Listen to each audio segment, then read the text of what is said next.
అన్యాయం జరుగుతుంది, తెలంగాణ రాష్ట్రానికి అన్యాయం జరుగుతున్న విషయాన్ని కాంగ్రెస్ పార్టీ నాయకులు గుర్తించాలి. మీరు ముందుకొస్తే ఏ విధంగా తెలంగాణ రాష్ట్ర అభివృద్ధికి చిత్తశుద్దితోనే సహకరిస్తున్నారో, ఇవాళ మోడీ గారు ఏ విధంగా ముందుకు వస్తున్నారో ఇది ఒక ఉదాహరణ. ఇది బీఆర్ఎస్ పార్టీ తిట్టడమే రాజకీయ కోణంతో ఆలోచిస్తే తెలంగాణ రాష్ట్ర అభివృద్ధి జరగడం కష్టం. ఎందుకంటే 10 సంవత్సరాల్లో దాదాపు 10 లక్షల కోట్ల రూపాయల నిధులను ఇవాళ కేంద్రం ఇవాళ తెలంగాణ రాష్ట్రానికి ఇచ్చింది. మామూలు విషయం కాదు. ఇంకా కేంద్రం సహకరించడానికి సిద్దంగా ఉంది. తప్పకుండా తెలంగాణ రాష్ట్ర అభివృద్ధికి కేంద్రం సహకరిస్తుంది.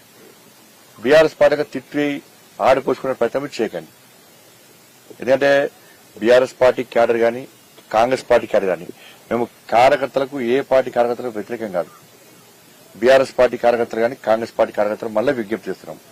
కేంద్రంలో కాంగ్రెస్ పార్టీ వచ్చే పరిస్థితి లేదు. బీఆర్ఎస్ పార్టీ మునిగిపోయినావా ఇక్కడ లేదు అక్కడ లేదు, నా గరికానా గాడికానా పరిస్థితి బీఆర్ఎస్ పార్టీది. కాబట్టి రాజకీయ జెండాలు పక్క పెట్టి నరేంద్ర మోడీ గారిని ప్రధానమంత్రి చేయాలని చెప్పి మేము కలిసి ముందుకొస్తే ఒక మంచి వాతావరణ నిర్మాణం జరుగుతుందని చెప్పి ఒక శక్తివంతమైన భారతదేశ నిర్మాణ విధంగా మోడీ గారు కృషి చేస్తున్నారో దానికి అందరూ సహకరించవలసిందిగా కాంగ్రెస్ పార్టీ క్యాడర్ కు బీఆర్ఎస్ పార్టీ క్యాడర్ కూడా మేము విజ్ఞప్తి చేస్తున్నాం. ధరణి లొసుగులను అడ్డం పెట్టుకుని భూదాన్ భూములను మీరు గతంలో ఆరోపణలు చేశారు, సంచలన ఆరోపణలు. ఇవాళ ఆంధ్రజ్యోతిలో కూడా కథనం వచ్చింది.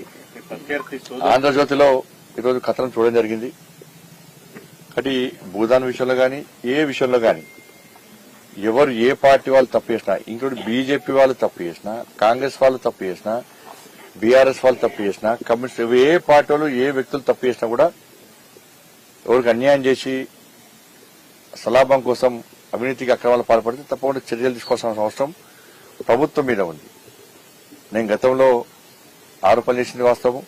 కానీ ఫిర్యాదు చేయడానికి నేను ఆధారాలు సేకరించే సమయంలో నేను ప్రజాహితయాత్రలో ఈ నిమగ్నమై ఉన్నా కాబట్టి ఈరోజు ఆంధ్రజ్యోతి కథనం చూసినా సరే వ్యక్తిగత ఆరోపణ చేయాలని చెప్పి ఆలోచన నాకు లేదు. బట్ ఎవరు తప్పు చేసినా కూడా చర్యలు తీసుకోవాల్సిన అవసరం ఉంది.